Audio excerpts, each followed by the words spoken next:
ఆవిడ గుణవతి అని ఒక ఆవిడని చెప్పాలి అంటే ఆ గుణవతికి ఉండే గొప్ప లక్షణాలు ఏంటో తెలుసా?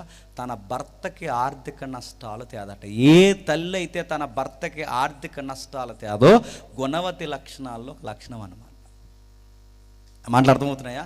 ఈవిడ గుణవతి అని చెప్పాలి అంటే ఆర్థికంగా ఇబ్బంది పెట్టదంట, కలలో కూడా ఆర్థికంగా తనకు నష్టం చేయదంట, తన ధనాన్ని తన కష్టార్జితాన్ని పాడు చేయదట, కలలో కూడా అతను నమ్ముతాడట నా భార్య ఫైనాన్షియల్గా చాలా నమ్మకంగా ఉంటుందని నమ్ముతాడంట. డబ్బులు పాడు చేయడం, తెలియని ఖర్చులు పెట్టడం ఇలాంటివి ఏమీ చేయదట. అతను చెప్తున్నాడు చూడండి, గుణవతి అయిన భార్య దొరుకుట అదుడు. ఆ గుణవతికి ఉండే గొప్ప లక్షణాల్లో ఫైనాన్షియల్గా నమ్మకంగా ఉంటుందట. రెండోది ఏం చెప్తున్నాడు చూడండి, 15 వచ్చిన ఆమె చీకటితోనే లేచి తన ఇంటి వారందరికీ భోజనం సిద్ధపరుస్తుంది. అడుగుతున్నాను, చీకటితో లేచే వాళ్ళు ఉన్నారు ఇప్పుడు? అంత లేదు. సూర్యుని ఎత్తిమీద కూర్చోరు లేగుతలేదు. ఒకప్పుడు పెద్దమ్మలు చీకటితోనే లేచి నడుము మీద పిల్లల్ని వేసుకుని వాకులు ఊడిచి చక్కగా కష్టపడ్డారు కనుక వాళ్ళ హెల్త్ బాగుండేది. ఇప్పుడు బెడ్ మీద కూర్చొని బెడ్ కాపీ తాగుతున్నారు పాసి మొక్కలతో.